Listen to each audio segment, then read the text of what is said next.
Oi, gente! Bom dia! Hoje nós vamos falar sobre figuras de linguagem. Para relembrar, antes de entrarmos nas figuras, vamos falar um pouquinho sobre o que é um signo verbal. Pensando no conceito de significado e significante, em que o significado é o conceito, a coisa no mundo, e o significante é a imagem acústica, na literatura, nos textos de maneira geral, o que os autores fazem? Eles utilizam o significante para dar maior ênfase, maior estilo nos textos. E figuras de linguagem é um assunto que eu pessoalmente gosto muito, porque eu costumo dizer em sala de aula que todo mundo sabe. Só não sabe que sabe porque a gente utiliza o tempo todo, só que de maneira inconsciente. Então hoje nós vamos trazer a consciência. Logo, com a combinação das palavras, ou seja, os signos linguísticos, somos capazes de compor textos e exprimir diferentes intenções, que são as funções da linguagem. Além de adequarmos o nosso vocabulário, que são os níveis da língua e a variação linguística, de acordo com os nossos atos comunicativos. Ou seja, tudo que envolve texto, envolve linguagem, tem o que nós estudamos nas aulas de semântica, morfossintaxe, redação, estilística e assim por diante. Logo, as palavras podem ser empregadas com sentido objetivo ou subjetivo. O emprego do sentido objetivo chama-se denotação. Então, quando a gente lê um texto, por exemplo, uma receita, que tem uma função instrucional, o que está escrito tem o sentido do que está ali, literalmente do que está escrito. Então, é um sentido objetivo denotativo. Já quando a gente parte para um texto literário, é diferente, porque o sentido passa a ser mais subjetivo. Então, quando a palavra está empregada em sentido subjetivo ou figurado, ocorre a conotação. Nesse caso, muitas vezes, se identifica a presença de figuras de linguagem. Então, só para a gente relembrar, o uso conotativo da linguagem, que é o uso figurado, geralmente há a presença de figuras de linguagem. A partir de agora, a gente vai fazer um apanhado de várias variadas figuras de linguagem. Na prova da ESA que passou, tinham 2 ou 3 questões de figuras de linguagem, e é um assunto que não é restrito ao nível militar. É um assunto que cai em várias provas. Praticamente toda a prova de vestibular, militar, de ingresso para a área que vocês querem, vai ter figuras de linguagem. Então, vamos lá, vamos avançar. O que são as figuras de linguagem? É o uso mais expressivo da língua. É um recurso de expressão que consiste no emprego da linguagem em um contexto inesperado, seja no que diz respeito ao sentido, à posição ou à combinação das palavras. E nós temos 4 tipos de figuras de linguagem: figuras de palavras ou tropos, figuras de pensamento, figuras de construção ou de sintaxe e as figuras sonoras. Então, é importante a gente entender esses 4 grupos, o conceito de cada uma dessas figuras e, o principal, identificar nas passagens essas figuras. Então, eu trouxe para vocês, a princípio, músicas. Eu gosto de trabalhar com música, que eu acho que fica mais fácil a identificação. Depois, trechos literários, porque geralmente cai na prova um trecho literário e, a partir disso, a figura ali é apresentada. Vamos começar com as figuras de palavras. Características das figuras de palavras, desse grupo de figuras. É a transposição, ou seja, a mudança do sentido literal da palavra para o sentido figurado. Principais figuras que nós vamos estudar hoje: comparação, metáfora, catacrese, metonímia ou sinédoque, antonomásia e sinestesia. Então, todas essas figuras são figuras de palavras. Para começar, tem essa música aí do Péricles, que eu acredito que a maioria conheça, e ele canta assim: a pia tá cheia de louça, o banheiro parece que é de botequim. quando ele canta o banheiro parece que é de botequim, ele está fazendo o quê? Uma comparação, que é marcada linguisticamente.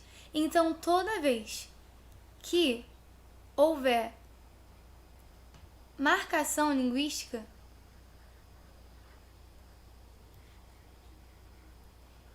no sentido de que eu tenha vocábulos que indiquem, que me mostrem de maneira explícita a comparação, eu tenho uma figura de linguagem.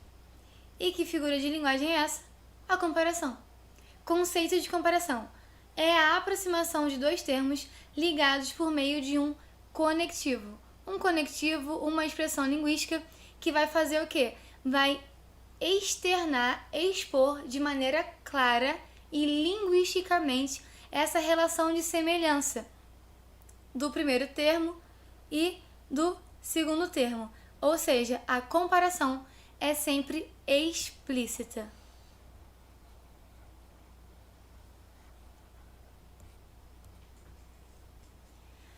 Então, aqui tem dois versos. O primeiro do Alberto Caeiro, que é um dos heterônimos do Fernando Pessoa, que ele diz: como um borrão de fogo sujo, o sol posto demora-se nas nuvens que ficam. Então, o que é o sol? O sol está aparecendo ali como um borrão de fogo. A comparação, o conectivo, a conjunção, né? Como, está marcando explicitamente essa comparação. Qual a figura de linguagem? Comparação. Por quê?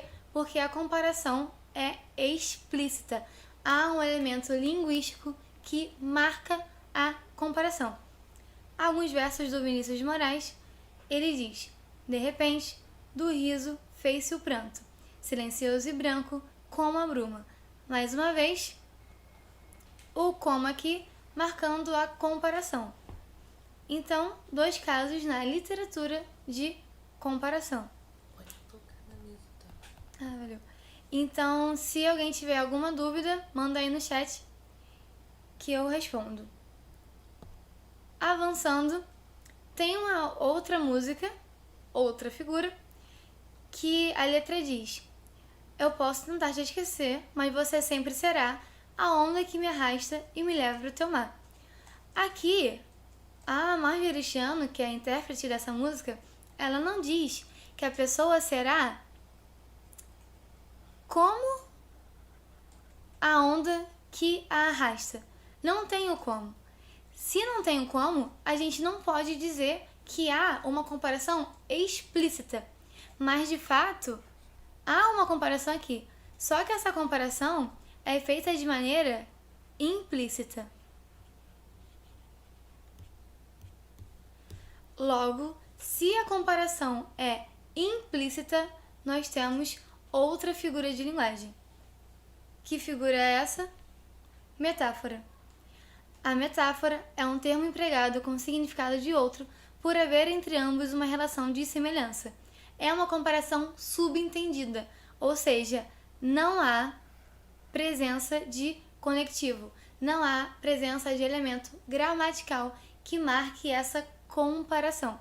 Então, a comparação é uma comparação explícita. A metáfora é uma comparação implícita, subentendida. Vamos ver isso na literatura. Tem aí o Dionísio da Silva, se eu não me engano, é um poeta do modernismo brasileiro. E ele diz: o rio era um bicho que de repente embrabecera. Ele não coloca o rio era como um bicho, estava que nem um bicho. Ele falou, ele escreve, era um bicho. Então a comparação está subentendida. Logo, nós temos uma metáfora.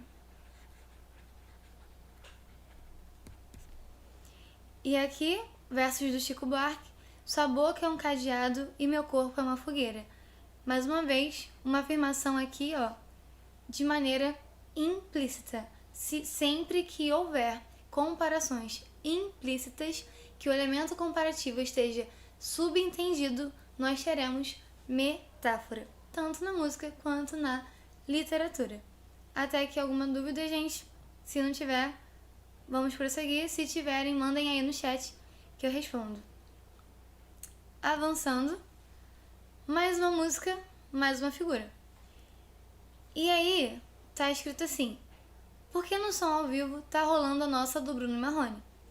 Quando o artista canta, diz a nossa do Bruno Marrone, nós entendemos que Bruno e Marrone são dois cantores. Fica subentendido que é a música do casal cantada pelo Bruno Marrone. Ou seja, o que nós temos aqui? Um termo por outro.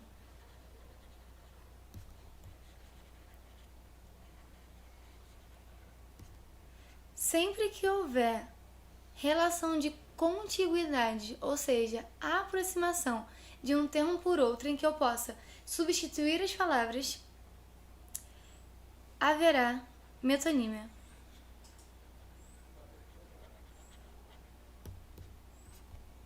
Então, dentro dessa música, há uma metonímia. Continuando, toda vez que você usa a expressão: ah, você tem uma Gillette para me dar?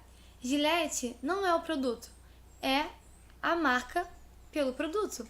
Então, quando você usa um termo por outro, você faz uma metonímia, faz o uso da metonímia.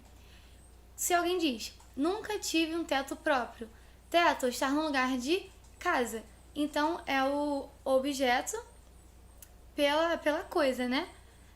E aí, mais uma questão de metonímia. Ler Guimarães Rosa é desafiante. Aqui nós temos autor pela obra. Mais um caso de metonímia, um termo por outro.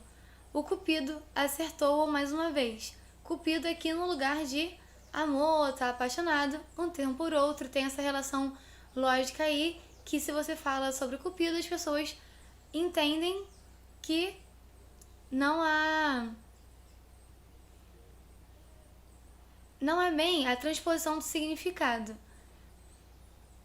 mas é a expressão de uma palavra no lugar de outra. Se você pensa que é a transposição do significado, isso é metáfora. De maneira geral, tô olhando o chat. Magnus. Transposição de significado de uma palavra é a característica das figuras de palavra. Todas elas vão transpor significados. Metonímia é o uso de um termo por outro. Por exemplo, se eu viro para uma amiga minha e falo assim: ah, amiga, vai lá no mercado e traz leite moça pra gente fazer um brigadeiro. E ela chega na minha casa com piracanjuba, ela entendeu que o que eu pedi pra ela foi leite condensado. O produto, não necessariamente a marca. Então, toda vez que você consegue fazer esse tipo de relação de um termo por outro de maneira abrangente, genérica, é metonímia. A metonímia é sempre um termo por outro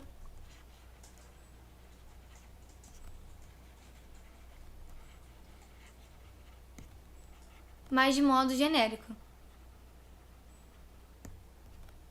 Porque, por exemplo, quando você fala: ah, tem uma Gillette pra me dar? Gillette é uma marca, mas existem outras marcas de Presto Barba. Então é algo genérico. Beleza, Guilherme, vamos lá. A metonímia, por exemplo, nós temos no realismo. Eu acho que daqui a pouco deve aparecer aqui algum exemplo que eu coloquei da literatura. Eu vou melhorar. Os exemplos que eu citei anteriormente, Vinícius de Moraes, Dionísio da Silva, são autores modernistas.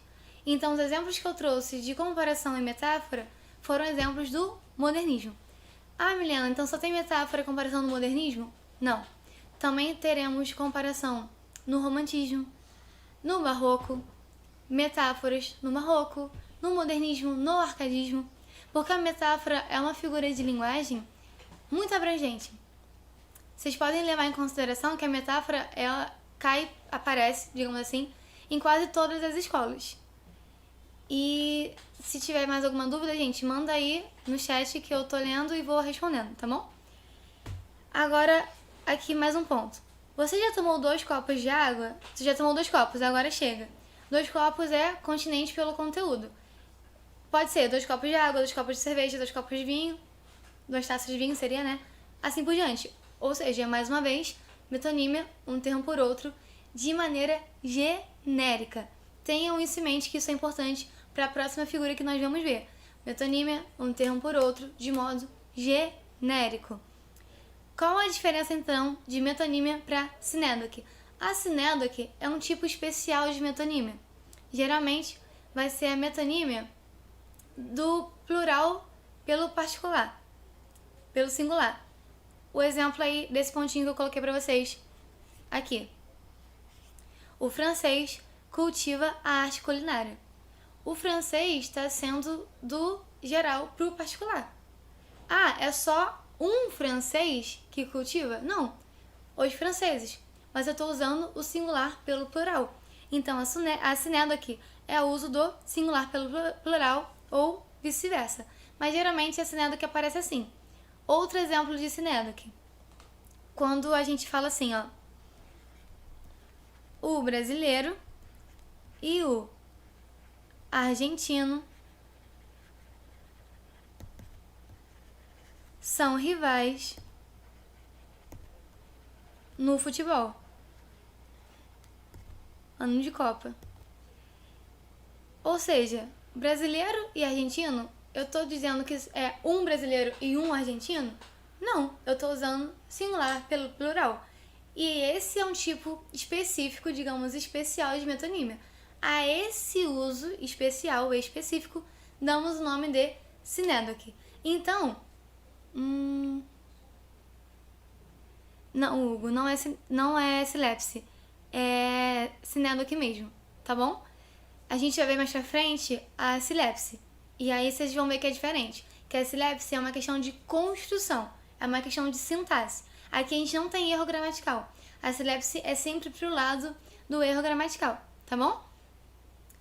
E bom dia, Sara. Vamos lá, gente, continuando. Até aqui, em relação à metonímia, a sinédoque, alguma dúvida, qualquer coisa mandem aí no chat. Só não esqueçam que sinédoque, metonímia, mesma coisa. A sinédoque é um tipo de metonímia. E o que é metonímia? A metonímia é uso de um termo por outro de maneira genérica. Gente, a questão do genérico, isso tem que estar no coração de vocês. Eu tô repetindo isso toda hora porque não é bobeira. A gente vai ver outra figura que é importante na hora de diferenciar, para vocês não confundirem. Metonímia, um termo por outro, de modo genérico. Então, toda vez que alguém fala assim, vamos lá no mercado comprar um Nescau? Não tem Nescau, vocês compram Toddy. Então, o que vocês foram comprar? Achocolatado. Isso é metonímia. Foi? Então, vamos avançar.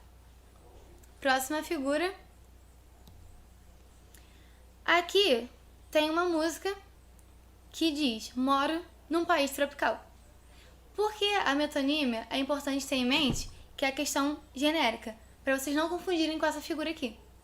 Porque toda vez que alguém disser assim, país tropical, você pensa no Caribe? Na Jamaica? Não. Quando alguém fala país tropical pra gente, a gente vai pensar no Brasil. Então, essa figura aqui, eu gosto de chamar ela como a figura do apelido. Porque quando você conhece alguém por um apelido, você não confunde essa pessoa. Então, toda vez que vocês observarem essa figura aqui, é como se fosse um apelido para um lugar ou uma pessoa. Vou passar para o próximo exemplo e vai ficar mais claro. Vamos lá.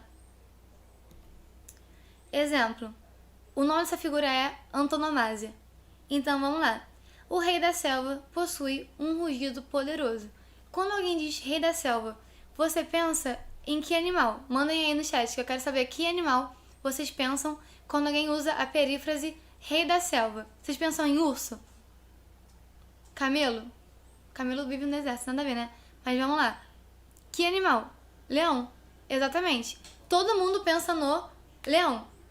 Não é algo genérico, é algo mais específico. Como se rei da selva fosse apelido para leão.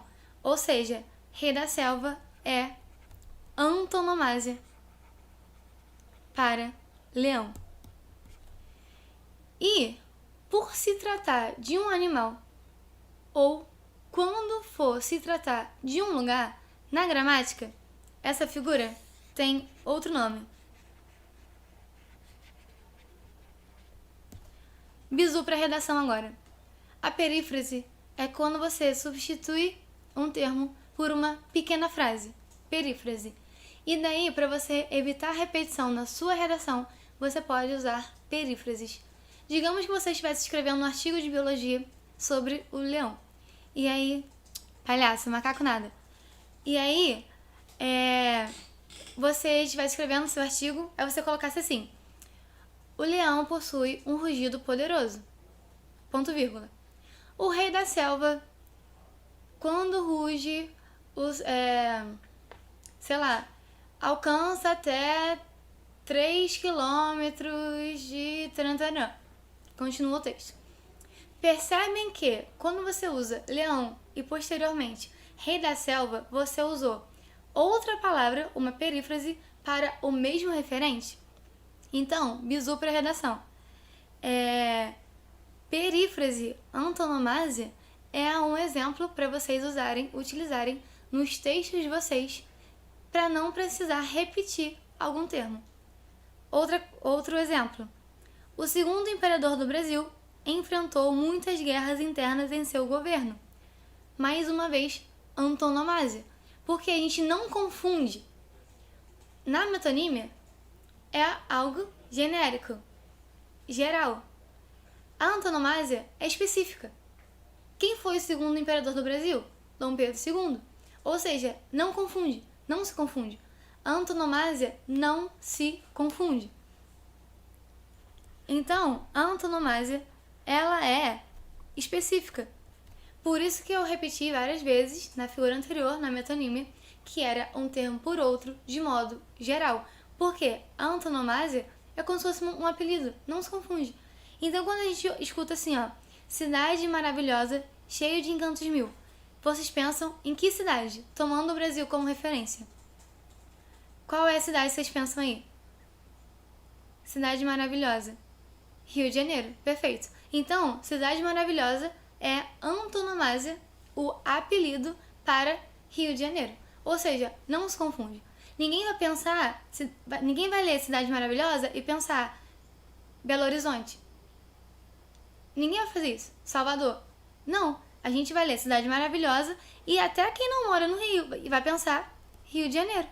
Por quê? Cidade Maravilhosa já foi cristalizado como antonomasia para Rio de Janeiro. Gente, até aqui, alguma dúvida? Tá clara a diferença entre metonímia e antonomasia? Porque se vocês confundirem isso, vocês perdem questão de bobeira. Dá pra avançar? Podemos avançar? Vou avançar, hein? Qualquer coisa, mandem aí no chat. Agora vamos lá. Uma música da Ivete Sangalo.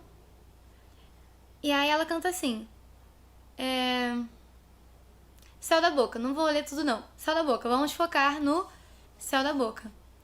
Alguém aí sabe qual é o nome dessa parte do corpo humano? Porque o céu da boca é algo que a gente usa que convencionalizou. Mas essa parte do corpo humano tem um nome. É um órgão. Alguém sabe? O nome que a gente chama de céu da boca é palato. Mas ninguém come uma comida quente e fala assim, eu queimei o meu palato. Ninguém fala isso. Fala assim, queimei o céu da boca. Isso aí, Vitor. Queimei o céu da boca. Então, aqui tem mais uma figura de linguagem. Toda vez que nós convencionalizamos algo, porque não tem nome, ou não tem um nome muito usual, que palato não é muito usual, nós temos uma outra figura de linguagem. Aqui nós vamos chamar de catacrese. Então, por exemplo, a base da mesa. Não tem um nome específico para base da mesa. Ou se tem, acho que só um carpinteiro vai saber. A gente chama de pé da mesa. Toda vez que algo não tem uma palavra própria, e aí a gente começa a nomear com outros seres ou com termos convencionalizados. Exemplo, braço do sofá. Não confundam com prosopopeia. Vamos ver isso mais pra frente, daqui a pouco, a diferença. Asa da xícara, aquela parte que a gente segura a xícara. Aquilo ali tem um nome específico? Se não tem nome específico, a gente vai dar um nome. Nisso que a gente dá um nome, por não ter um nome específico, nós empregamos o que a gente chama de catacrese.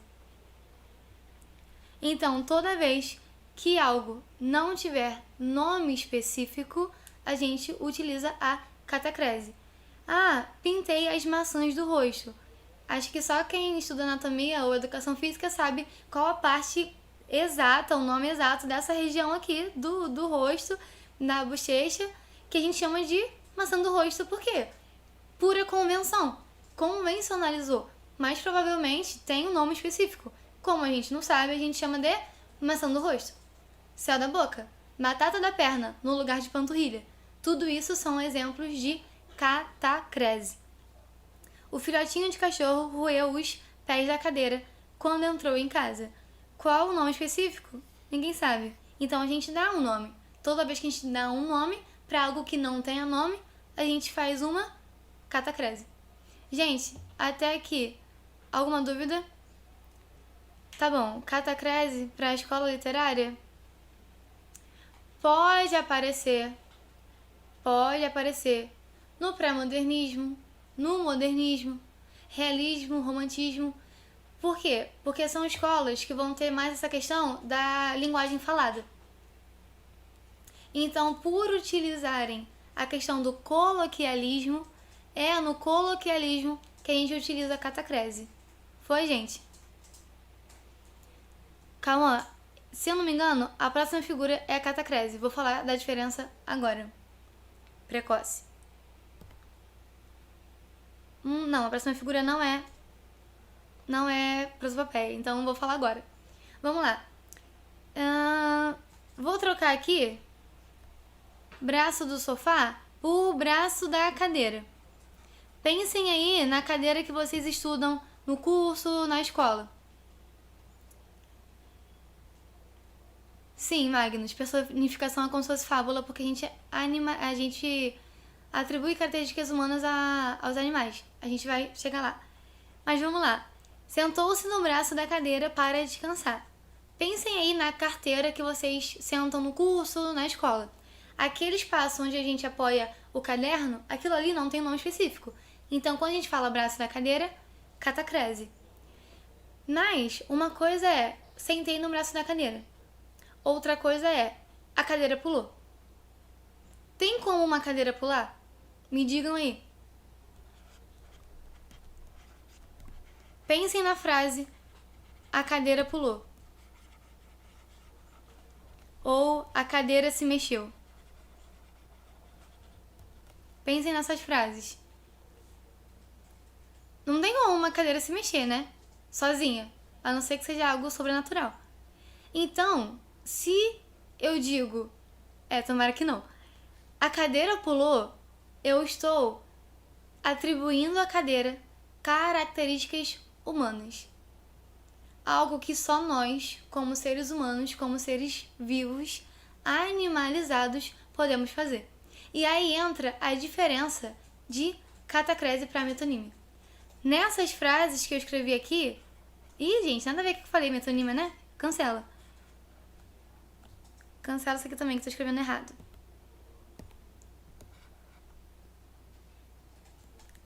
Nessas frases que eu falei, que eu escrevi, são exemplos de prosopopeia.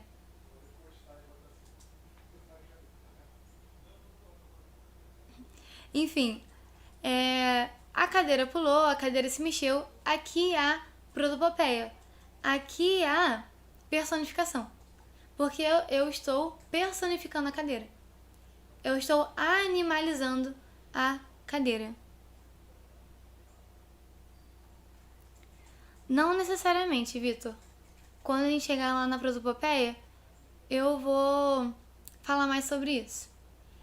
Eu só usei esse exemplo aqui com a cadeira para mostrar para vocês a diferença de catacrese para prosopopeia. Ficou claro, gente? Ou ainda há alguma dúvida? Eu vou melhorar o conceito de prosopopeia daqui a pouco quando nós chegarmos lá. Tudo bem? Então vou avançar, tá bom? Foi catacrese.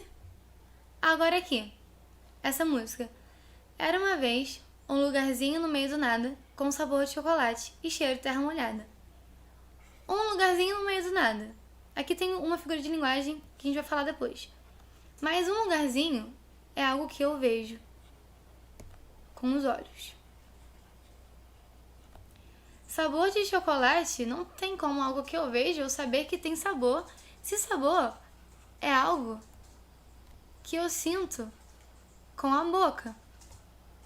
E cheiro de terra molhada é algo que eu tô vendo, eu tô sentindo e ao mesmo tempo eu tô cheirando, que é algo que eu utilizo o nariz. Até aqui eu utilizei 3 sentidos humanos. Toda vez que houver mistura de sentidos, sendo esses sentidos os 5 sentidos humanos, eles: visão, audição, tato, paladar e... tem mais um que eu esqueci, manda aí, gente. Visão, audição, tato, paladar, visão, audição, tato, paladar e olfato. Toda vez, isso aí, valeu, gente. Toda vez que eu misturo, aparecem esses 5 sentidos, vocês já sabem, sinestesia, que é uma característica do simbolismo. Exemplo aí, o cheiro doce verde do capim trazia recordações da fazenda para onde nunca mais retornou. Como eu sei que um cheiro é doce e verde? Se cheiro, eu utilizo o olfato, doce, paladar e verde, visão.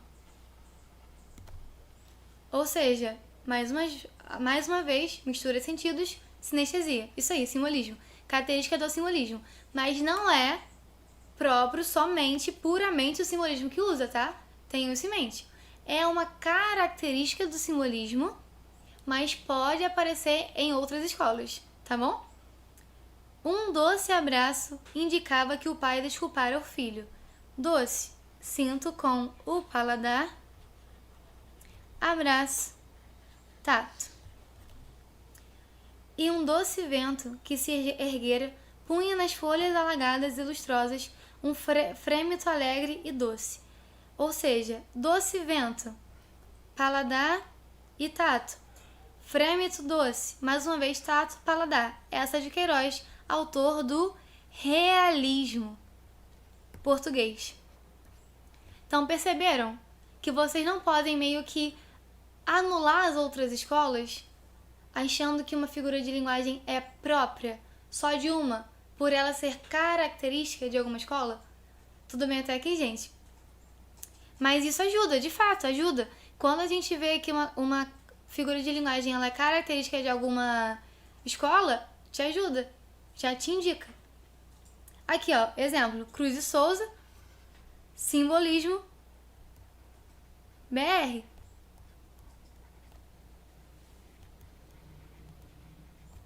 A cor cantava-me os olhos. E a escola da sinestesia, que é característica, simbolismo no Brasil. Não só no Brasil, em Portugal também, França e tal. Mas tenham isso em mente, que não é porque a sinestesia é uma característica do simbolismo que ela não pode aparecer em outras escolas. Não à toa, trouxe aí um exemplo do realismo para vocês. Avançando, continuando. Agora, vamos entrar nas figuras de pensamento. Por que eu também não trouxe logo lá atrás de cara a diferença de prosopopeia para catacrese?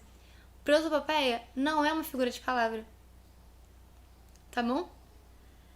Agora vamos entrar nas figuras de pensamento. Qual a característica dessas figuras? Inserem uma ideia diferente daquela que a palavra apresenta. Por exemplo, antítese, paradoxo ou oxímoro, ignorem essa vírgula aqui, eufemismo, ironia, hipérbole, personificação ou prosopopeia. Viram? A personificação é uma figura de pensamento, não de palavra. Mais uma vez, mais uma questão aqui para a gente diferenciar, afastar a noção de que se confundem ou se aproximam a catacrese da personificação. Gradação e apóstrofe. Avançando. Não existiria som se não houvesse o silêncio. Não haveria luz se não fosse a escuridão. Dia e noite, não e sim. Então, som é uma palavra que se opõe, se afasta quanto ao sentido de silêncio. Luz se afasta, se opõe quanto ao sentido de escuridão. Dia e noite são diferentes, não e sim também. Então, toda vez que eu tenho oposições semânticas, eu tenho antônimos. Se eu tenho antônimos, eu tenho que figura? Vocês já até mandaram aí no chat. Antíteses. Fácil essa daqui, né? E a antítese, é uma característica do barroco. A ideia da dualidade. Catacrese é uma forma de nomear o quê, querido? Não entendi sua pergunta. Melhor aí, no chat. Desenvolve aí. Para eu conseguir te responder. Aí eu coloquei 2 exemplos, por mais que a antítese seja característica do barroco, coloquei 2 exemplos do modernismo.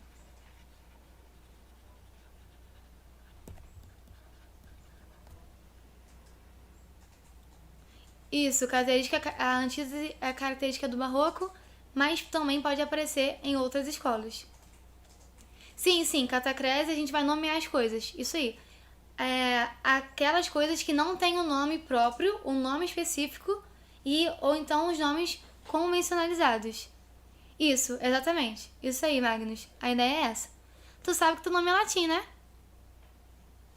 Enfim, só um comentário. Seu nome significa grande. Essa claridade e escuridão não é paradoxo? Não, nesse caso não. Porque os sentidos são opostos. Não é o mesmo sentido. A gente vai ver a diferença do paradoxo daqui a pouco. E sim, seu nome é latim. Vamos lá. Tristeza não tem fim. Felicidade sim. Mais uma vez aqui, antítese. Eu preparo uma canção que faça acordar os homens e adormecer as crianças. Acordar e adormecer, opostos quanto ao sentido. Toda vez que houver oposição de termos de termos semânticos, né? A antítese. Não, Magnus é adjetivo latino. Depois eu dou aula de latim pra vocês. Vamos lá. Mais uma figura, gente, já que não tem dúvida, essa figura é facinho. Uma música aí dos Mutantes, Tropicalismo. Ando meio desligado, eu nem sinto os meus pés no chão, olho e não vejo nada, eu só penso se você me quer. Na antítese, vamos pensar o seguinte. Os termos, eles se opõem quanto ao sentido, seguem direções diferentes. Já nessa figura aqui, percebam que o sentido é um só, mas tem uma quebra na lógica. Olho e não vejo nada. Como alguém que está olhando para alguma coisa e não tem nenhuma atipia, nenhum problema, não está enxergando. Se eu olho e não vejo nada, tem uma quebra da lógica. Se tem uma quebra da lógica e quebra de sentido, qual é a figura, gente? Paradoxo. E dentro do paradoxo, tem um tipo especial de paradoxo que se chama oxímoro. Assim como nós vimos lá na metonímia, que tem a sinédoque, que é um tipo especial de metonímia, aqui no paradoxo tem um tipo especial de paradoxo que se chama oxímoro. Exemplo de oxímoro: contentamento descontente. O que é um oxímoro? É toda vez que há uma comparação entre substantivo e adjetivo, ou vice-versa, ou advérbio e adjetivo, ou vice-versa. São exemplos de oxímoro. Então, é um contentamento descontente. Contentamento substantivo, descontente adjetivo. Então, a quebra da lógica aqui está dentro de dois termos que morfologicamente seriam complementares, mas por terem sido postos um ao lado do outro, houve a quebra da lógica. Então, o que é o oxímoro? É quando, nesse caso especial, eu utilizo esses termos morfológicos para que haja essa quebra da lógica. Substantivo e adjetivo, ou vice-versa, ou então adjetivo e advérbio, ou vice-versa. Outros exemplos de paradoxo. Para se viver do amor, há que se esquecer o amor. Como alguém que quer viver de amor, esquece de amar. Percebe que não faz sentido? Então, toda vez que há quebra de sentido, paradoxo. Chico Buarque de Holanda, ele é o quê? Modernista. Luís de Camões é o quê? Classicista. Classicismo português, século XVI. Aí, ó, mais algumas figuras. Fora que o paradoxo também é característica do barroco. Aparece no arcadismo. Tenham essas escolas em mente. E aí, outra música do Tim Maia que eu adoro utilizar em sala de aula. Pensei em me mudar, lugar qualquer que não exista. Como alguém vai para um lugar, pensa em se mudar para algum lugar que não existe? Quebra da lógica. Se há quebra da lógica, o que acontece? Paradoxo. Agora vamos avançar, que vocês já entenderam. Agora aqui, mais uma música pra gente perceber a figura. Mais uma figura.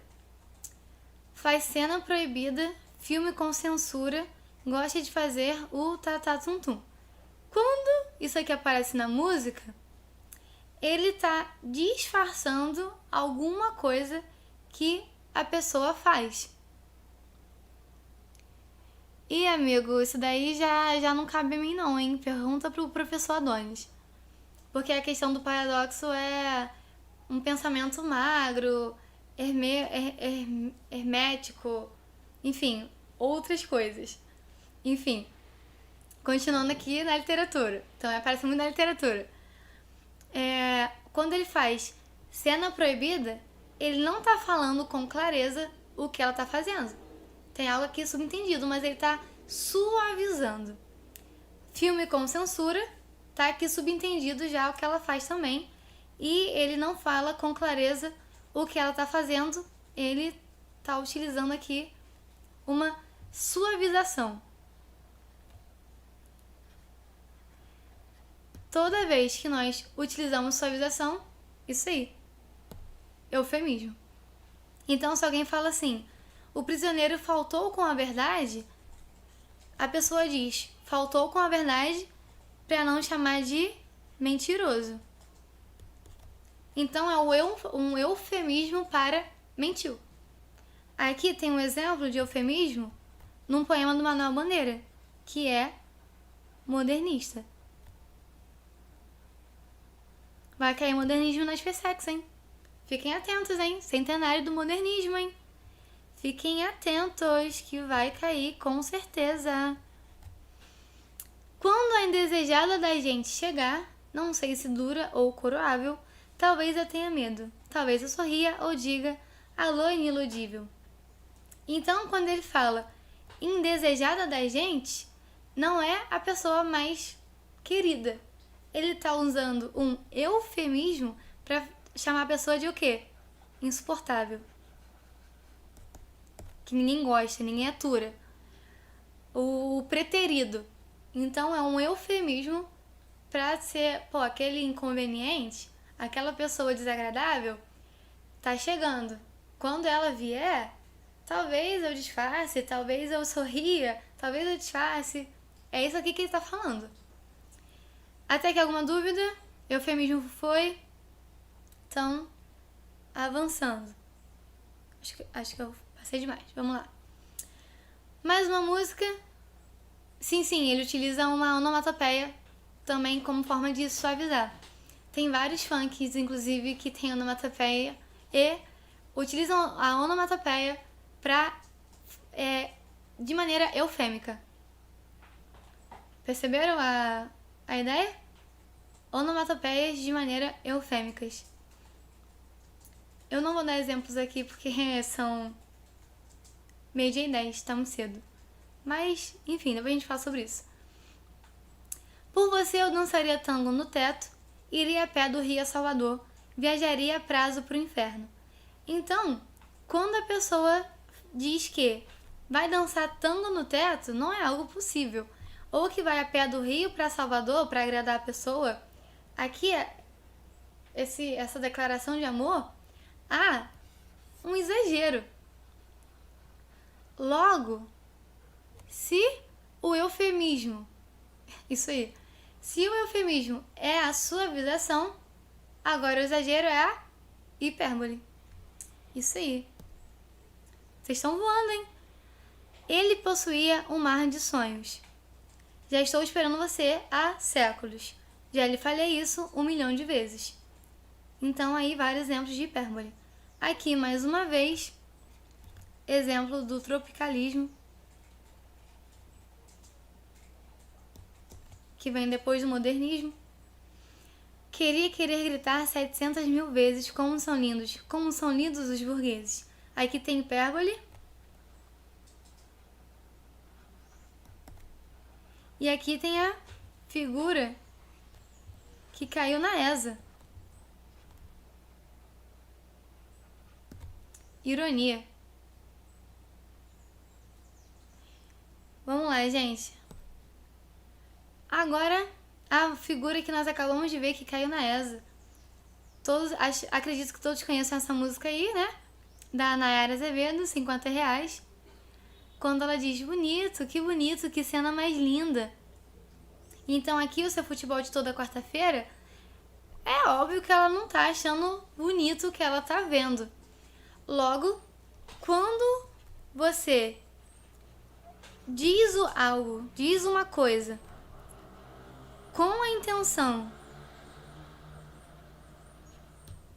de dizer outra,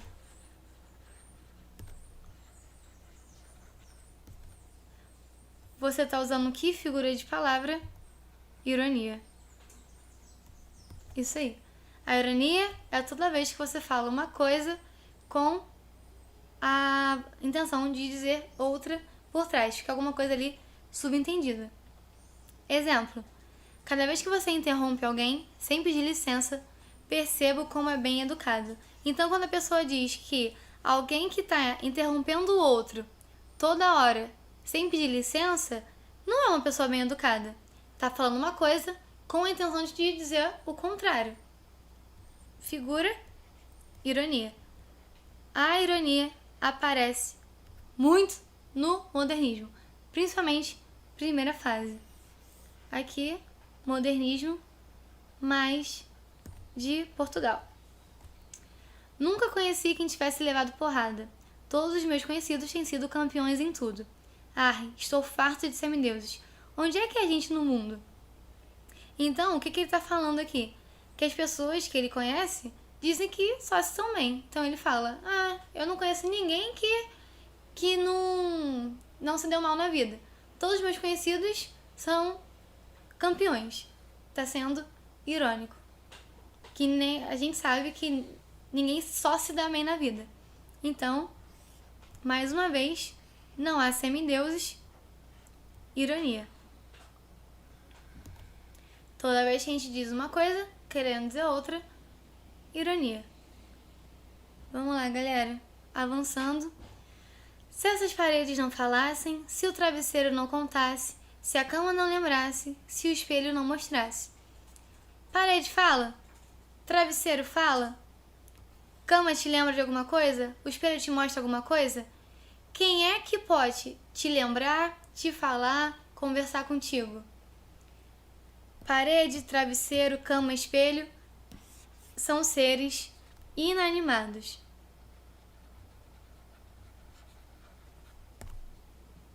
Agora sim, isso aí, já perceberam. O que é a prosopopeia, personificação ou animismo? Consiste, isso aqui é muito importante, atentem a esse detalhe. A atribuição de características humanas a seres não humanos, sejam seres vivos ou inanimados. Quando eu falo seres não humanos, eu posso personificar tanto animais quanto objetos.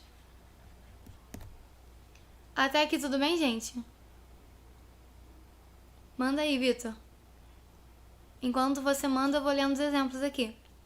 Ah, cidade maliciosa, de olhos de ressaca, que das Índias guardou a vontade de andar na rua. Quando ele chama a cidade de maliciosa, não tem como uma cidade ter olhos de ressaca e ter malícia. Isso são características humanas.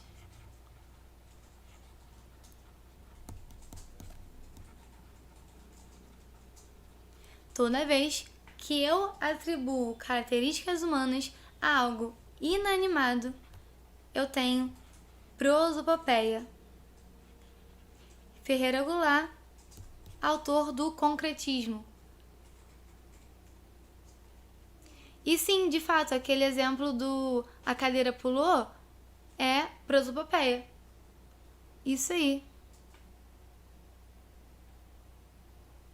Não, no exemplo que você tá dando, Vitor, o terremoto foi tão intenso que as cadeiras pularam, você tá usando no sentido denotativo. Porque é só as cadeiras pularam porque elas se mexeram por causa do terremoto. Tem causa e efeito aí nessa sua frase.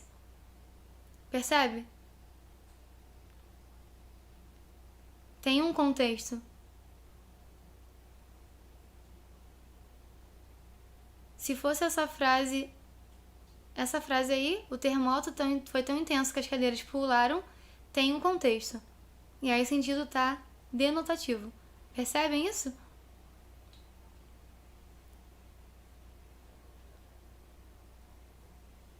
Poderia ser hipérbole. Pra dizer que foi tão forte, mas tão forte a agitação, né? Que as cadeiras saíram muito do chão. Pularam, foram pro ar.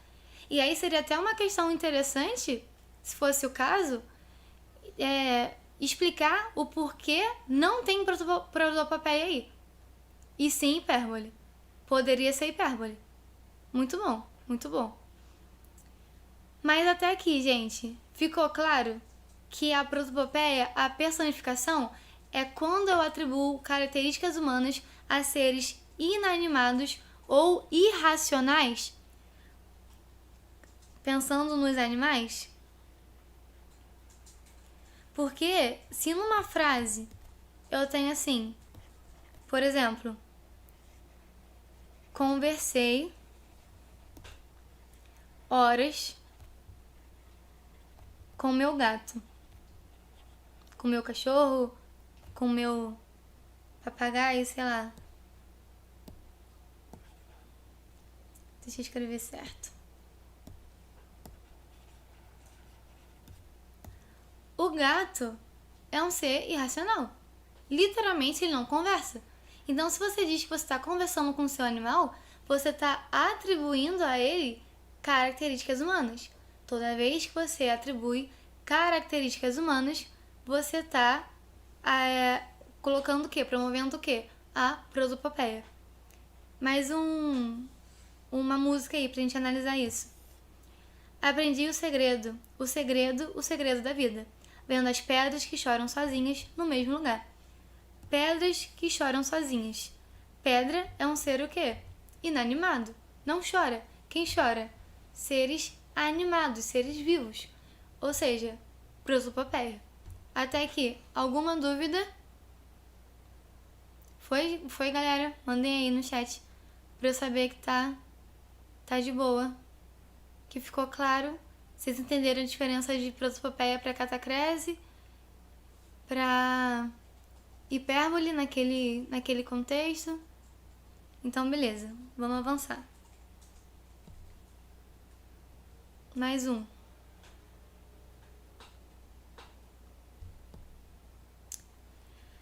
Mesmo que você suporte este casamento por causa dos filhos por muito tempo, 10, 20, 30 anos, nem que já esteja velhinha, gagá, com 90, viúva, sozinha. Aqui, se vocês perceberem, 10, 20, 30 anos, há uma aula aqui, ó, crescente. A gente chama isso de clímax no texto. Se fosse algo decrescente, seria anticlímax. Vocês que não são bobos nem nada, já perceberam que tem o quê? Gradação. Isso aí. E o que é gradação? É quando ocorre essa ascendência ou descendência. E essa figura de linguagem não é mentira, não. Ela acontece sim. Exemplo aí do Murilo Mendes, modernismo. Vai pegando aí as escolas literárias, hein? Lobato racista. Gregório de Matos.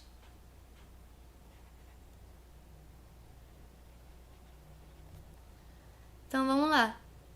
Ninguém deve aproximar-se da jaula. O felino poderá enfurecer-se, quebrar as grades e despedaçar meio mundo.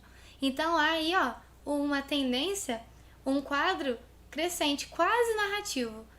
E fiquem espertos que a gradação nem sempre ela vai aparecer nos textos poéticos. Há uma tendência que geralmente apareça em textos escritos em prosa, tá bom? Eu era pobre, subalterno, nada. Aqui há um anticlímax, mas mesmo assim não deixa de ser gradação. Eu não queria colocar o exemplo desse cretino racista, mas pensei em vocês, enfim, para mostrar que tem no pré-modernismo. Em cada porta é um frequentado olheiro, que a vida do vizinho e da vizinha pesquisa, escuta, espreita e esquadrinha, para levar à praça e ao terreiro. E aí, ó, mais uma vez, gradação, e não só gradação, mas figuras de sintaxe, se vocês perceberem. Não há conjunção aqui, não há conjunção aqui, não há conjunção, não há conjunção, não há conjunção. Quando nós temos, nem aqui, ó, a ausência de conjunção, ainda tem outra figura, que é o quê? O assíndeto, que a gente vai ver melhor lá na frente. E quando há o quê? Muitas conjunções diferentes do assíndeto, nós temos polissíndeto, que eu escrevi errado.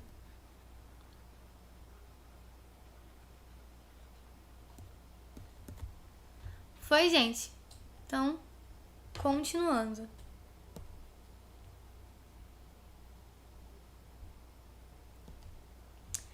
Ó Deus, perdoe este pobre coitado. Senhor, eu pedi para o sol se esconder um tiquinho. Quando tem essa... essa súplica aqui, essa invocação, tem algo que na sintaxe nós chamamos de vocativo. A figura de palavra, a figura de linguagem, perdão, que equivale ao vocativo é apóstrofe. Fácil, fácil, fácil. Viu vocativo, apóstrofe. Só isso. Acontece muito no arcadismo.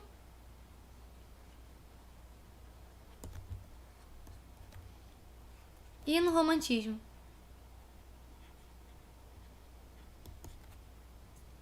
pouquinho no modernismo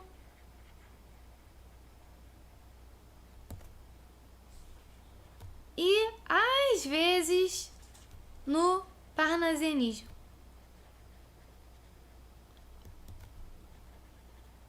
Mas tenham em mente arcadismo e romantismo. Aparece muito mais.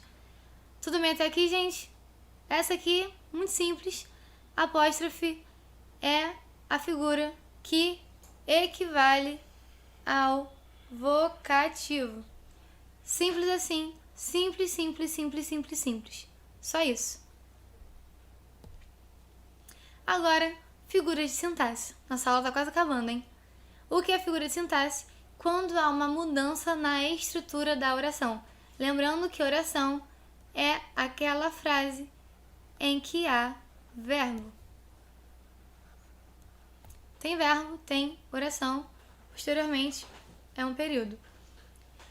Principais figuras: hipérbato, anástrofe, elipse, zeugma, pleonasmo, polissíndeto, anacoluto, anáfora, silepse.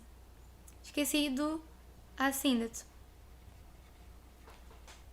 Mas já mostrei lá pra vocês. Provavelmente vai estar lá na frente, só não coloquei aqui. Mas é isso aí, gente. Continuando.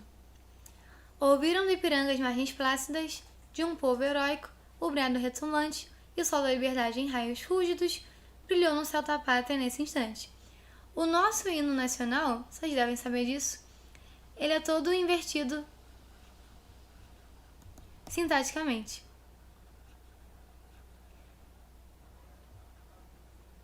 Mas aí, pergunto a vocês, quando há inversão sintática,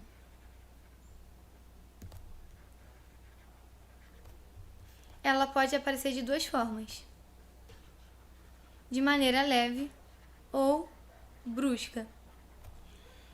Aí, a inversão sintática é brusca ao ponto da gente não entender?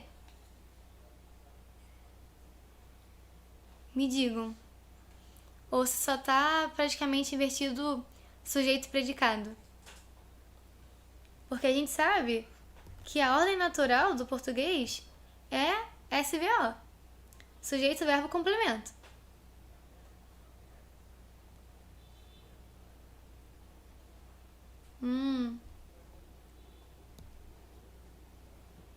Então, o hino nacional, se vocês pesquisarem, há muita controvérsia. Alguns vão dizer que tem anástrofe, outros vão dizer que tem hipérbato. Eu tô com vocês, eu também acho que tem hipérbato, mas da fonte que eu tirei, dizia que tinha anástrofe. Eu coloquei aqui no exemplo de anástrofe, mas eu também concordo com vocês. Vamos lá. O que é anástrofe? A anástrofe se refere a uma inversão leve da ordem normal das palavras, ocorrendo uma inversão predominantemente por antecipação de uma palavra que complementa a outra, ou seja, em palavras correlativas. Exemplo: ao filho, a mãe deu um sorvete. Em uma inversão leve. A gente entende que aqui não dá muito trabalho para entender, não é uma inversão muito brusca. Para todos os familiares, mandou lembranças. Que faço eu com essa indecisão minha? Inversões leves. Até que tudo bem? Foi? Agora, na literatura. Modernismo.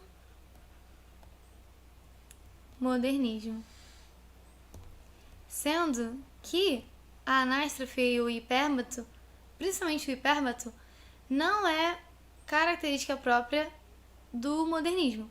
Aparece também, mas aparece muito mais no barroco. Tenham isso em mente, tá bom, gente? Passarinho, desisti de ter. Memória em nós do instinto teu. A espada em tuas mãos achada. Então, todas essas inversões aqui são mais leves. Quando há uma inversão mais leve, nós temos a anástrofe. Até aqui tudo bem? Então, avançando. Quando a inversão é um pouco mais brusca, como vocês mesmos já disseram, dá um trabalhinho para entender, para achar o sujeito e tal, a inversão é brusca, nós temos outro tipo de figura de linguagem. Mas aqui, percebam, foi que nem um temporal, foi um vaso de cristal que partiu dentro de mim, ou quem sabe os ventos, pondo fogo numa embarcação, os 4 elementos, no momento de paixão. Percebam que o que está marcado é meio que uma quebra sintática dentro do que ele está falando aqui. É quase como se fosse um comentário, um pensamento do autor aleatório do assunto geral. Vocês conseguem perceber isso? Ele está seguindo uma linha, está seguindo aqui uma linha de pensamento. Ele quebra, faz esse comentário, depois ele continua. Percebem isso? É como se estivesse contando uma história, fez uma pausa, fez um comentário que não tinha muito a ver com a história e voltou para a história. A essa figura, que não é fácil de identificar, não é fácil nem de explicar, nós damos o nome de anacoluto. É uma frase quebrada, uma estrutura sintática interrompida. Aqui, modernismo,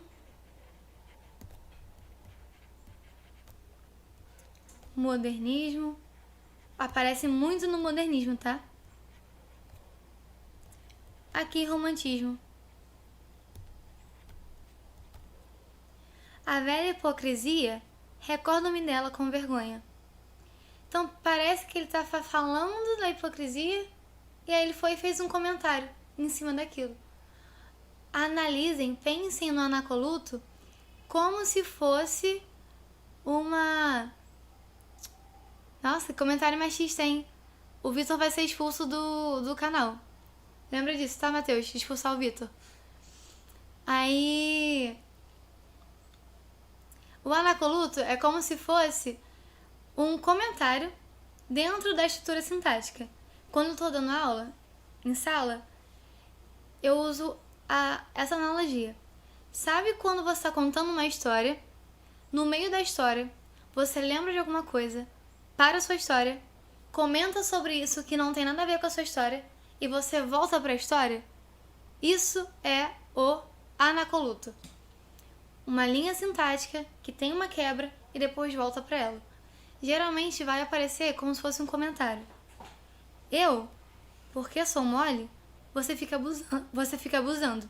Então é como se fosse um comentário do locutor, ou seja, de quem está falando, dentro da estrutura sintática. Quebrou a estrutura com o comentário dele, o pensamento dele, e depois continuou a estrutura sintática. Umas carabinas que guardavam atrás do guarda-roupa, a gente brincava com elas de tão imprestáveis.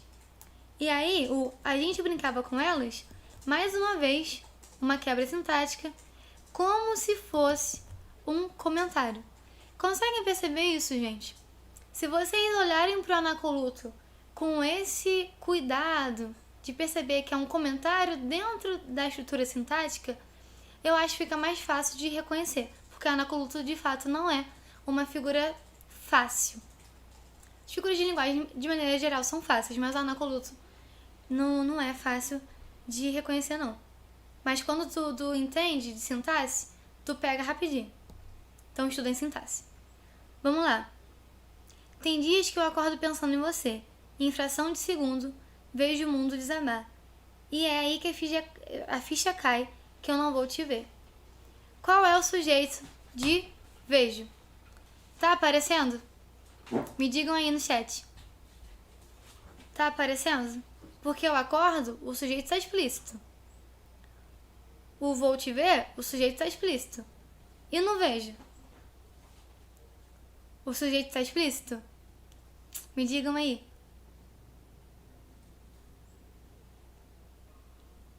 Quero ver quem sabe que figura é essa. Qual é o outro nome para sujeito oculto? sem ser desinencial?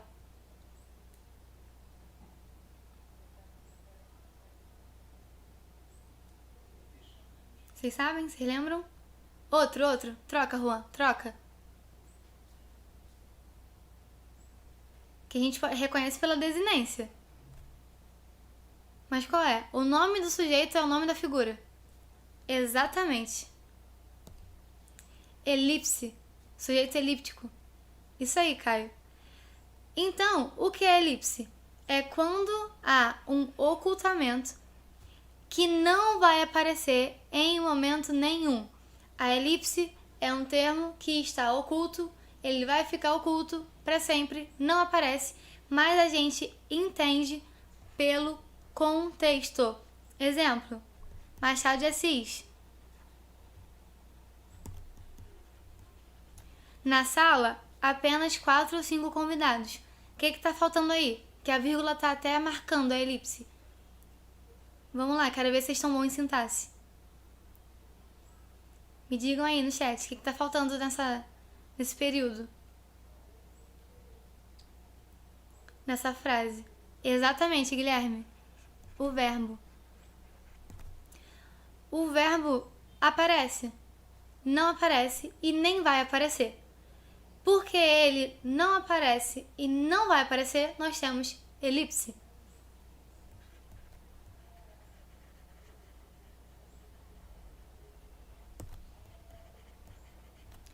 A tarde talvez fosse azul, não houvesse tantos desejos.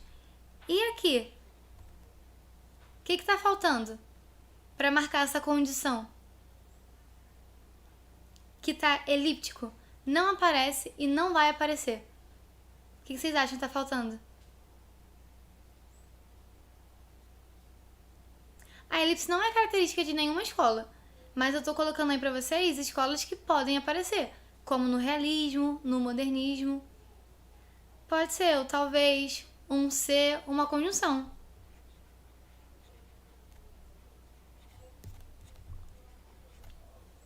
Percebem?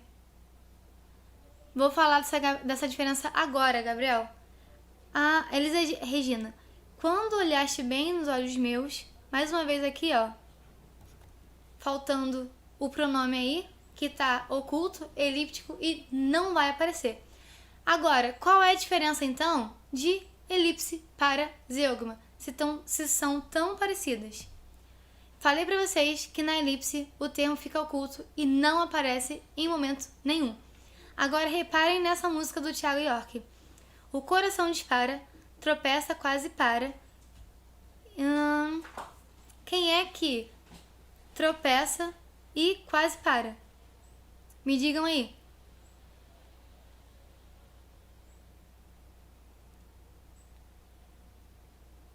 Exatamente, o coração.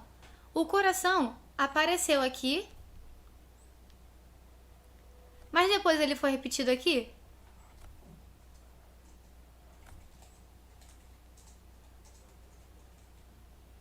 Ele apareceu no início e depois ele foi repetido.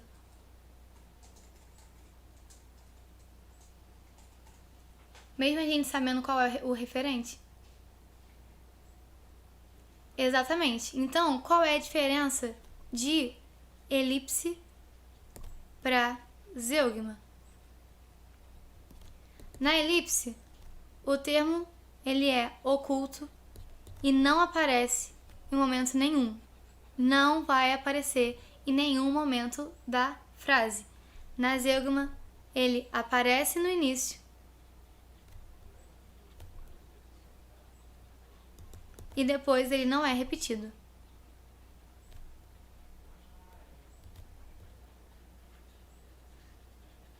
Ele não é reiterado, retomado, como aqui. O coração dispara, não é o coração tropeça, o coração quase para. É o coração dispara, tropeça, quase para. Zeugma. Foi, gente? Mais um exemplo. O que acalmava o pescador era contar as estrelas, as luzes dos barcos pesqueiros, os dias que faltavam para rever a mulher e os filhos. O que apareceu no início e não apareceu de novo, nesse primeiro exemplo? Me digam aí no chat. ver se vocês perceberam, conseguiram entender o que é a zeugma, a diferença de zeugma para elipse. Se ficou claro? Que é uma diferença essencial. Se vocês não conseguirem perceber, vocês podem errar.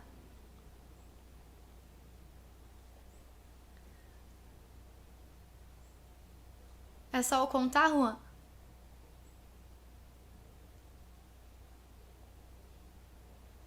É isso aí mesmo, tô brincando contigo. Perfeito. Então, o que acalmava o pescador? Contar as estrelas, contar as luzes e contar os dias. Tô brincando. Perceberam, gente? Não é difícil. Foi Gabriel que perguntou a diferença de elipse para zeugma. É só isso, é uma diferença essencial, mas muito simples. Na elipse, o termo fica oculto, não aparece em momento nenhum, seja o verbo, substantivo, pronome, conjunção, não vai aparecer. Já na zeugma, aparece no início e depois ele não é reiterado, ele não aparece de novo. Só isso. A música aqui, ó. Eu quero ser o seu melhor amigo, eu quero desvendar suas histórias, dizer que me importo em me importar. Então, aparece aqui, né? E depois não aparece de novo. Zeugma. Simples assim. O hipérbato. Diferente da anástrofe, que é uma inversão mais branda, é uma inversão mais brusca da ordem natural da oração.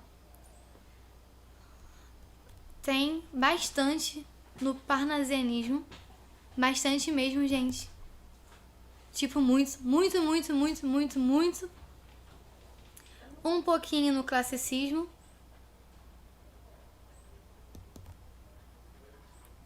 E bastante no barroco.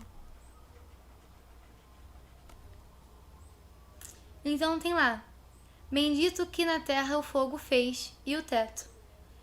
Essa ordem tá toda invertida. Fica até difícil da gente pensar qual seria a ordem direta. Mas esses dois pontos aqui, eu coloquei a ordem original e a ordem direta. O Olavo Bilac, nos versos, ele escreveu: cheguei, chegaste. Vinhas fatigada e triste e fadigada eu vinha. Tinhas a alma dos sonhos povoada e a alma de sonhos povoada eu tinha. Na ordem direta, essa frase ficaria: e eu vinha triste, fatigado. Tinhas a alma povoada de sonhos e eu tinha a alma povoada de sonhos. Bem mais simples, né? Mas não, ele inverteu tudo para ficar difícil de ler. Camões.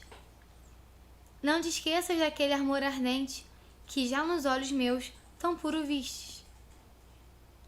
E aí depois ele põe: aquela triste e leda madrugada, cheia toda de mágoa de piedade, enquanto houver no mundo saudade, quero que seja sempre celebrada. E aí, o primeiro verso, que seria esse daqui, ficaria aquela madrugada triste e leda, e não aquela triste e leda madrugada. E fora todas as outras inversões que tem aí, que, como vocês já disseram, são bruscas, são difíceis de identificar e tal. Acabou, Vitor. Pode comentar de novo. Continuando. Eu sou dela e ela é minha, e sempre seremos mais. Se me manda ir embora, eu saio lá fora, ela chama pra trás.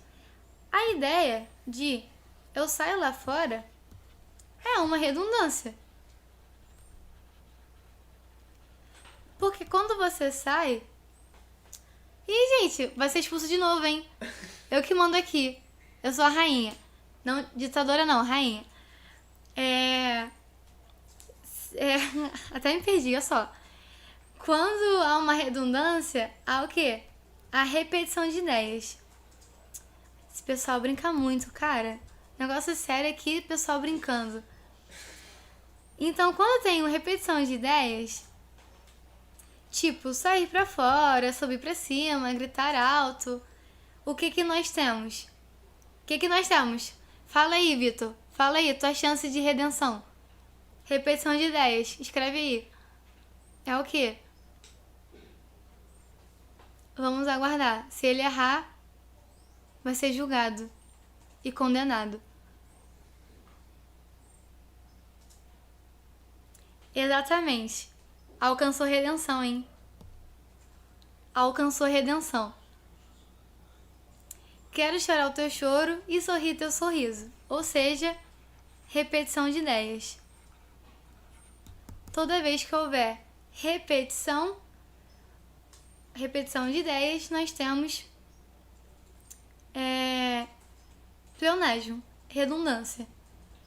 Então, o que é imortal não morre no final. Lógico, se é imortal, não vai morrer. Mais uma vez, redundância.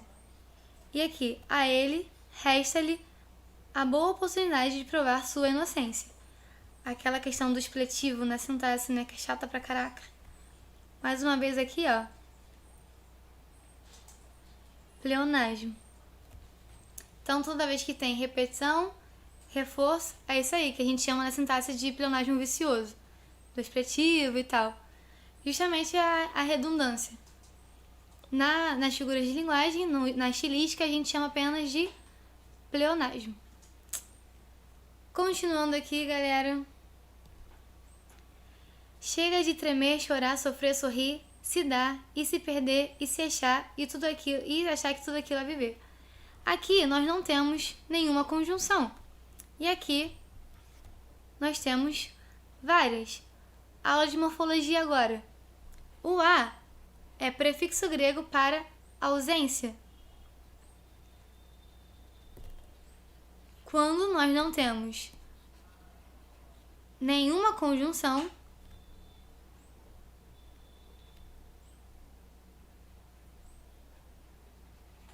nós temos assíndeto. Poli, prefixo grego para muitos, vários conjunções, vários conectivos, polissíndeto. Nenhum, ausência.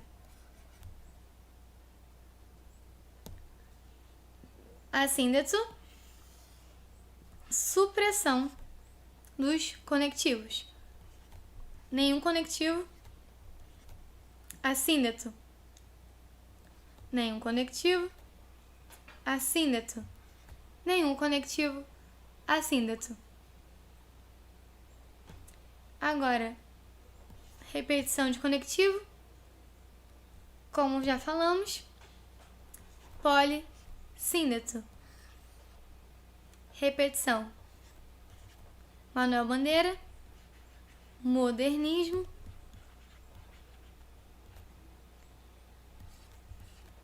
E aqui outros exemplos,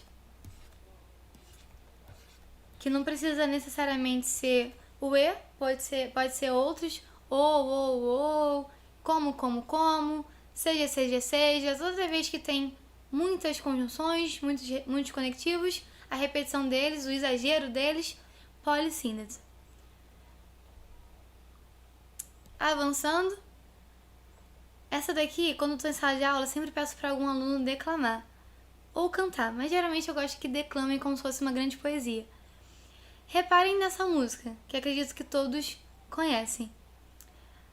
A pensadora contemporânea, ela declama: beijinho no ombro, pro recalque passar longe. Beijinho no ombro, só pras invejosas de plantão. Beijinho no ombro, só quem fecha com o bonde. Beijinho no ombro, só quem tem disposição. Percebam que o início de cada verso é igual. Toda vez que, exatamente, Hugo, o início dos versos, ou seja, isso vai ocorrer somente na poesia, bem grande, para ninguém esquecer.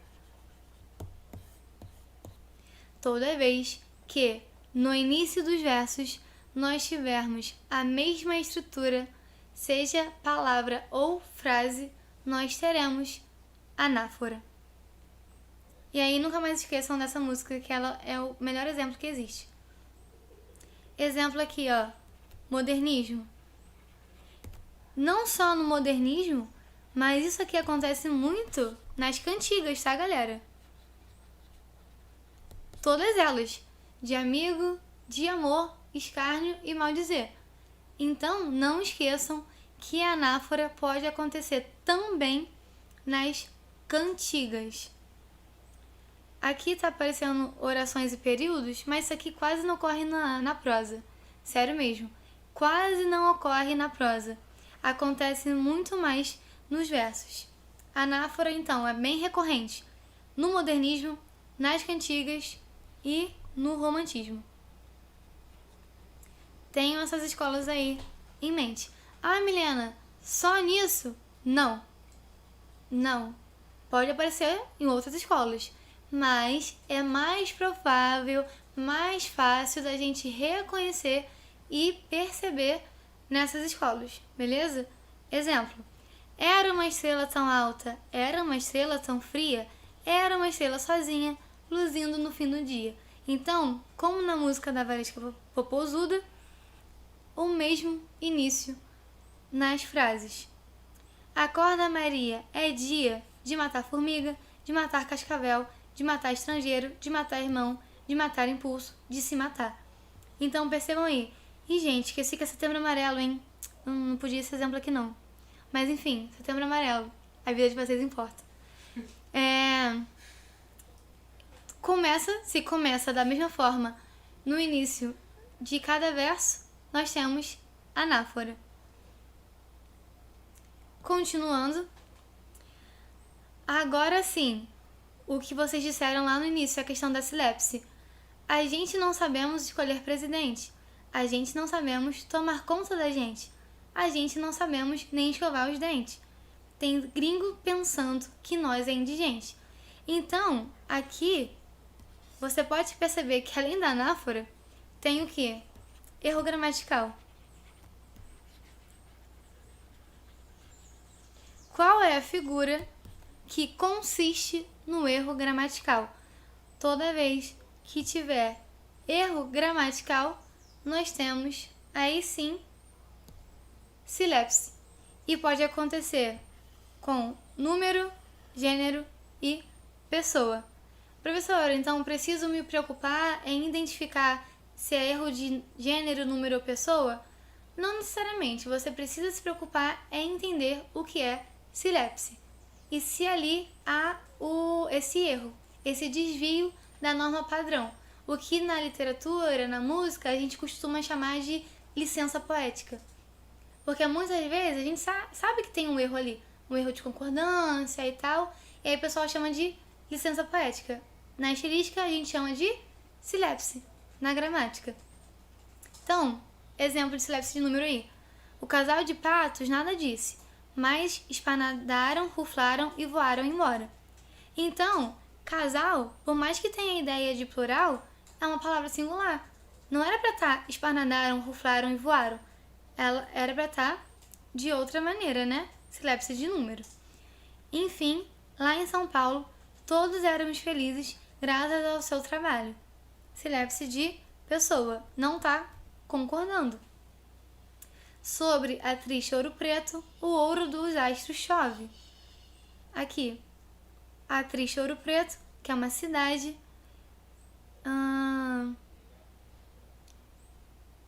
O ouro dos astros chove.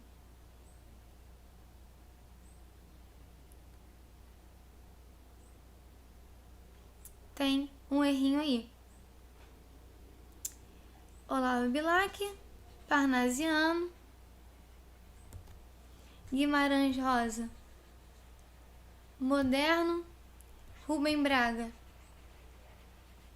Moderno, Camilo Castelo Branco, Romântico. Então, cadê? Todos somos depende da construção, Vitor. Depende da construção. Vai depender muito da construção. Não dá pra afirmar que é silepse. Todos somos. O ideal seria todos são, né? Mas vai depender da construção. Não dá pra encarar que sempre será silepse. Dependendo da construção, acredito que sim. Mas silepse é o erro gramatical. Tenham isso em mente, tá bom? Agora, quase acabando, figuras sonoras. E qual é a característica das figuras de som?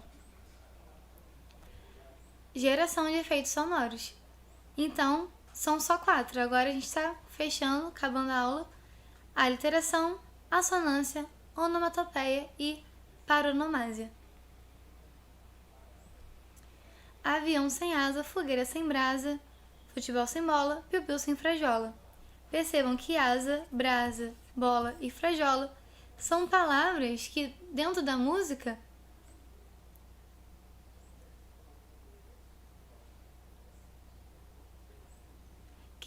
Que redenção, garoto? Que eu não respondi do Anacoluto? Manda aí de novo, que eu não lembro. Se eu deixei passar, não lembro, foi mal. Mas enfim, vamos lá, continuando aqui. São palavras que sonoramente são parecidas. Uma autora que usa bastante Anacoluto? E essa questão aí eu não lembro. Eu não lembro. Depois tu me manda. Depois tu me manda pra eu ver, porque eu realmente não lembro. E eu não gosto de falar das coisas que eu não tenho certeza. Vou ficar te devendo aí, mas como eu sou a rainha, então eu não preciso de redenção. Vamos lá. Vou continuar te chamando de machista, porque eu posso. Vamos lá. Palavras parecidas. Eu acho que eu li só uma parte. Texto sem contexto é ideia para pretexto. Vou perguntar pro Marcelo que autora é essa, então. Será que é a Lispector? Clarice Lispector que você está falando? Cecília Meirelles? Lígia Fagundes Telles? São muitas autoras, rapaz. Pensa aí, depois eu pergunto pro Marcelo. Continuando.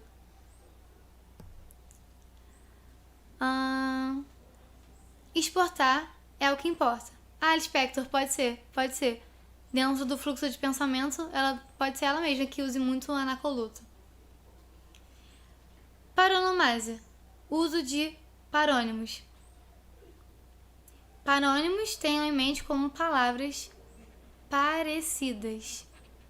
Então, por exemplo, exportar é o que importa. Modernismo português. Barroco. Barroco tem muita paronomásia, hein? Tenham em mente. Muita paronomásia no barroco. Com tais premissas, sem dúvida, leva-nos às primícias.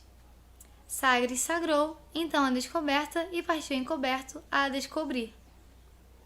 Palavras parecidas, paronomásia, parônimos.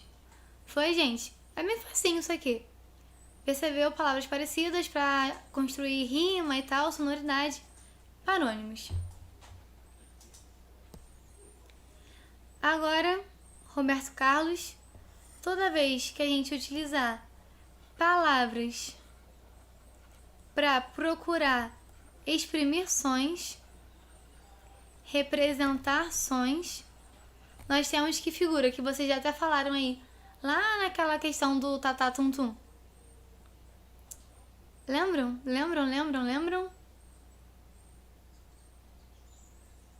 Qual é a figura? Que é bem fácil. Que aparece muito em HQs, como Toque Toque, Tic Tac. É a onomatopeia. Então, quando aparece assim, o miado desapareceu, não precisa necessariamente estar miau para ser onomatopeia. Se tiver miado ou qualquer outro barulho que se refira a algum animal, tem também onomatopeia. Tenham isso em mente, tá bom? Para não perder questão de bobeirinha. Então, isso aqui é uma onomatopeia, isso aqui é uma... Não, aqui é metonímia, porque a gravação do au-au, que tá no lugar de cachorro. E oink oink no lugar do barulho que o porco faz. Onomatopeia. Até aqui tudo bem? Bem facinho, onomatopeia, fácil de reconhecer. Agora aqui, toda vez que eu tenho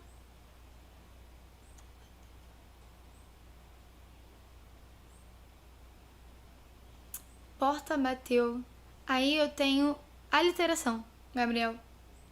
Pub, eu tenho repetição de sons consonantais. Porta bateu. Pub, t, que a gente vai falar daqui a pouco. Aqui, se vocês repararem, tem a repetição de sons vocálicos. Ou seja, das vogais. Toda vez que eu tenho repetição de sons vocálicos, eu tenho a assonância, que também é uma figura que aparece muito no simbolismo. E modernismo.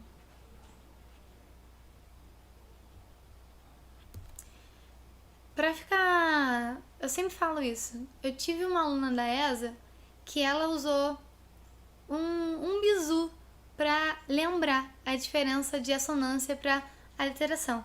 Ela contava as vogais da palavra. Exemplo, tem aqui, né?